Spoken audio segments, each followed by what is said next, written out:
Now the dorsum of the foot, sensory innervation of the dorsum of the foot.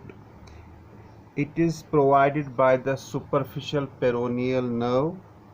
It provides sensory innervation of most of the dorsum of the foot except the skin of the cleft between the first and second toes. It also supplies the medial margin of the great toe. Now another is the deep peroneal nerve. Deep peroneal nerve provides innervation to the cleft between the first and the second toes. Another nerve is the sural nerve. It supplies the lateral margin of the dorsum of the foot and lateral margin of the little toe. The last one is the saphenous nerve. Saphenous nerve supplies medial margin of the dorsum of the foot up to the head of the first metatarsal. Now muscles of the dorsum of the foot. There are extrinsic muscles of the dorsum of the foot. Extrinsic muscles that are the muscles of the anterior compartment, that is tibialis anterior, extensor hallucis longus, extensor digitorum longus, and peroneus tertius. Besides, there is intrinsic muscle on the dorsum of the foot, that is the only one muscle, that is extensor digitorum brevis.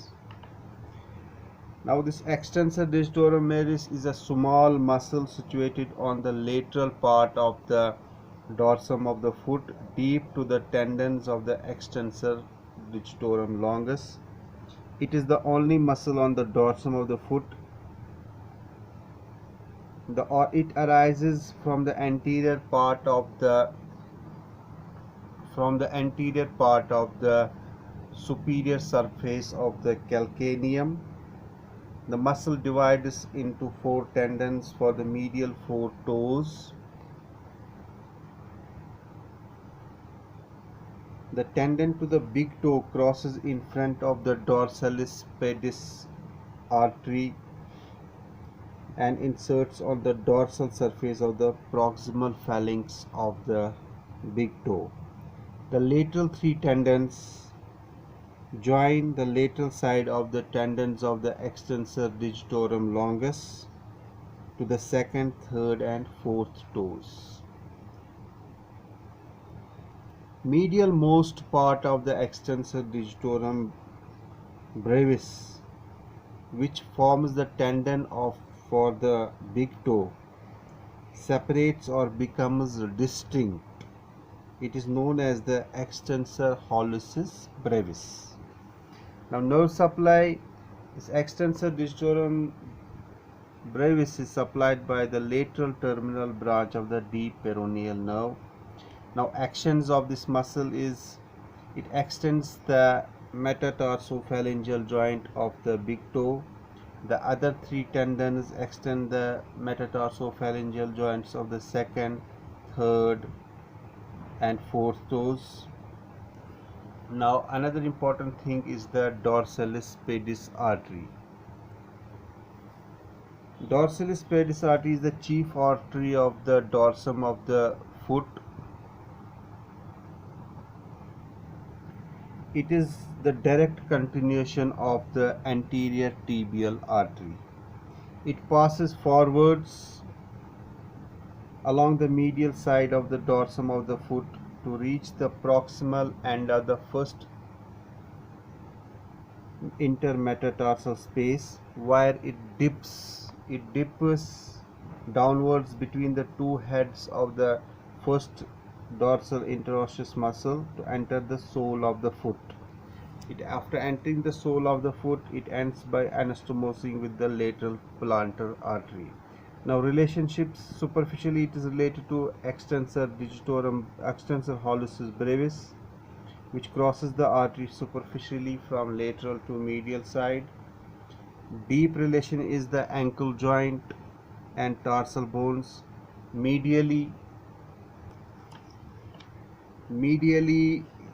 there is tendon of extensor hallucis longus, and laterally there is first tendon of the extensor digitorum longus. Now branches of the dorsalis pedis, it gives lateral and medial tarsal arteries. They take part in the formation of lateral and medial malleolar arterial networks. Another branch is the arcuate artery. It arises near the base of the second metatarsal and runs laterally with slight convexity towards the toes to reach the lateral edge of the foot. It gives three dorsal metatarsal arteries, second, third and fourth, each of which divides into two dorsal arteries for the lateral four toes. The lateral one sends a twig to the lateral side of the little toe. The first dorsal metatarsal artery, it arises just before the dorsalis pedis artery. Dips into the sole of the foot. It divides into dorsal digital arteries for the adjacent sides of the first and second toes.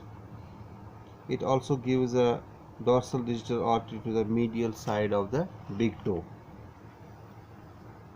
What is the clinical importance of the dorsalis pedis artery? It can be easily felt between the tendons of the extensor hallucis longus and the first tendon of extensor digitorum longus.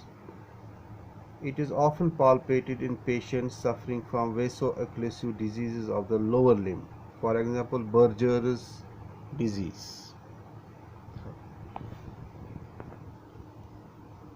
The dorsalis pedis artery is congenitally absent in about 14% of the cases.